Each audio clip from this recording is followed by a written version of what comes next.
Hello, everybody, and welcome back to the Zero Hour. You know, we've been drowning in torrents of commentary about the election that took place this week. But you know, the election that I care about is the election that never was. You know, think of that with like all caps. The election that never was, like the man who wasn't there. That's the election I care about. That's the election we didn't see. The election where the important issues, the issues that affected people's lives, were debated. Did you see that election? I didn't see it either because voters didn't have it. We didn't have that genuine debate about the issues that affect people's lives. And you know, it's interesting because if you talk to Democratic Party insiders, a lot of them think that the Democratic Party can run and win in 2016 just on social issues. You know what? I don't believe that anymore. I think that seems a lot less likely after this year's results.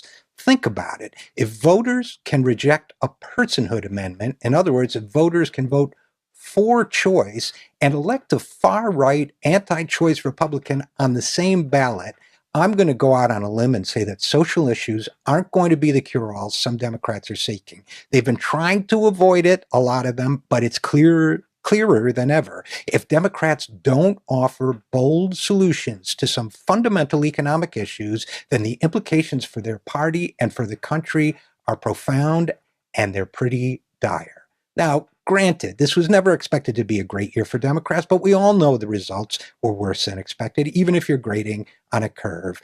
This was a wave election. Hey, waves break quickly, but they form slowly. The public's been dissatisfied with the economy and therefore the president and therefore his party for years. If Democrats want to turn the tide on this type of wave election, there's not much time to waste because it took a long time to build up this dissatisfaction.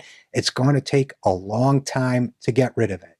Times are still hard for a lot of people. People understand intuitively that the system is rigged, but only a few Democratic leaders have explained why and by whom. And of course, a few great independents like Bernie Sanders. But look, for far too long, we know that President Obama didn't want to confront Republicans, and he kept moving, whether it's because of his beliefs or because he thought he could negotiate, he kept moving in their direction. But every time Democrats do that, the Republicans turn around, stab them in the back, and run to them on the left.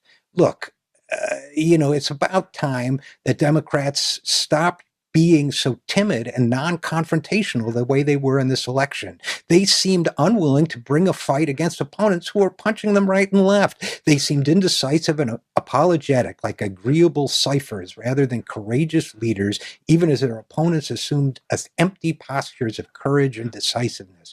A friend of mine even wondered whether Alison Lundergan Grimes, who wouldn't say whether or not she'd voted for the president, would be willing to admit that she voted for herself this time around.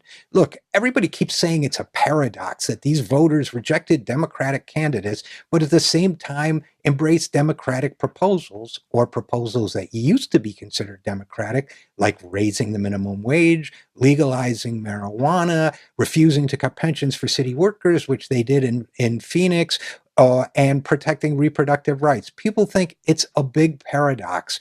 Here's the lesson. To paraphrase something Groucho Marx said once, hey, Democrats, they like everything about you except you. Why do you think that would be? Truth is, this is not a paradox at all. Voters choosing Democratic policies while electing Republican politicians isn't all that surprising or confusing if those Democrats haven't even campaigned on those policies, and they haven't.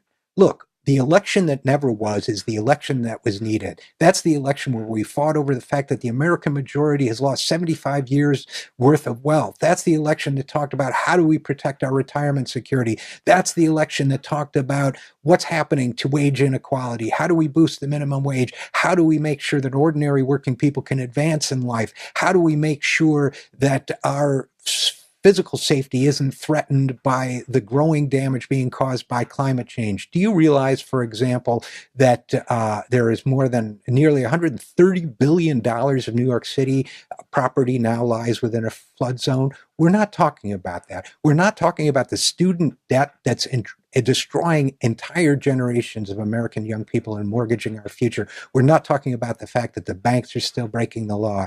You know, the election that I really would have been inspired by, the election that never was, and I'll tell you something, if that election that never was had actually happened, the outcome would have been a lot different than what we saw this week. So it's time to make sure that 2016 is the election we need and not taking no for an answer while we do it. I'm Richard RJ Eskow, and this is The Zero Hour.